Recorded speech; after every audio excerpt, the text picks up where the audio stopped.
Hello everyone. Today we'll be going over infinite arguments. Now, you might be wondering why you use infinite arguments, and you use them when you have an indeterminable amount of arguments or parameters in a method. So, before I keep going, let me actually show you what infinite arguments or VarArgs are, and it's written like this: VarArgs. Okay, so let's make a new method. So let me move the screen so you can see it. New class. Let's do items. Click finish. Okay, let's go back to our window. Okay, so let's make a new public void add items. Okay, and let's just say we have a array list, okay, of strings. Okay, list.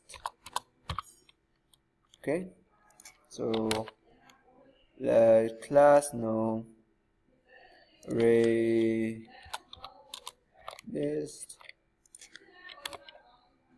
Okay, so that's good. Now in our constructor, public items, let's spell that right, nope. And let's do list equals new array list. Okay, so now what we're going to do is in here we're going to take an infinite amount of string arguments. So how you do that is string dot dot dot, and then it could be args, it could be it's pretty much whatever is in here in this last part is their variable name. Okay, so let's put in just temp, I guess. Okay, so now what we're going to do is we're going to go through our temporary variables. All this is essentially an array, right? So because this is an array, we can use a for loop to go through all these arrays. So what we're going to do is we're going to do for each string in our temp variable. We're going to call this temporary or our string, right? In temp, right? We're going to add them to our list. So list.add string. Okay, now that makes sense, doesn't it? This is essentially an array. It's holding any number of string variables inside it, and then here we're just going through all these temporary variables that we put in the arguments and adding them to our list that was created when we created the class. So we'll go to here. What we have to do is items, item equals new items. Okay, and that's about it. And then all we need to do is items dot add items, and then we can put any string in there. So I don't know, cheese, crackers, cars, any number of them. So let's do keyboard, mouse, and yeah, we can end it there. Okay, now because this is public, we can just print out the list. So my bad, it's item, not items. So that's now least all we need to do is just print it out. Item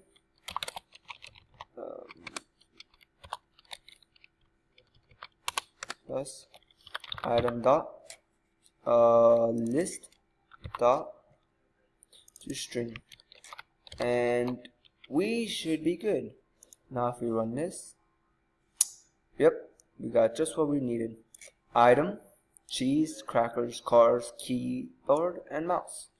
Now why would you use a variable args instead of just making this into an array and just going from there, just doing this? So let me just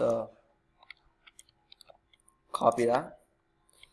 Let me go and See that? And all we need to do is new string, and then put in our array. We can put in this. Sorry about that. It's a busy. My house is kind of busy. So now if we just run this, we still get the same thing: cheese, crackers, cars, keyboard, mouse. So you're wondering, why can't I just do this and instead of that? Well, because it just makes it easier. Because let's say we want to add multiple statements inside here, right? So let's say we have a program that splits up a sentence, right? So let's say we wrote in a sentence, right, using scanner, the exact same thing: cheese, rice, bowl, whatever, and we have a thing that split each one up. Well, all we have to do then is just pull them up in an array and then put it in here, and it doesn't matter what our length is, it will always be able to be put in here. Or we can put exactly this inside the array, inside the arguments, and it won't matter how many there are, because our string variable arguments can hold an infinite amount. Now, if you're wondering if you can put variables in front of this, you can, but you cannot, absolutely not, put variables at the end, because this is essentially saying once we get to here, we have an infinite amount of arguments that we can have after it. But you can tell, okay, I want the first argument to be called this, the second one another thing, and the third one another, so on and so forth, and then everything after that will be considered just a temp variable.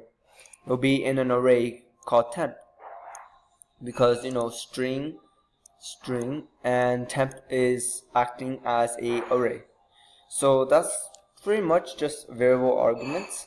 I will start to do C++ tutorials on Visual Studios, and I will be covering stuff that I've done in Java, but just doing them in C++.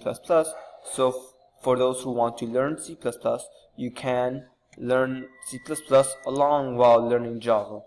So hopefully you enjoyed this tutorial. I will probably be doing a intermediate version of this and then an advanced version, like always. Thank you for watching. Please subscribe and don't forget to hit that like button.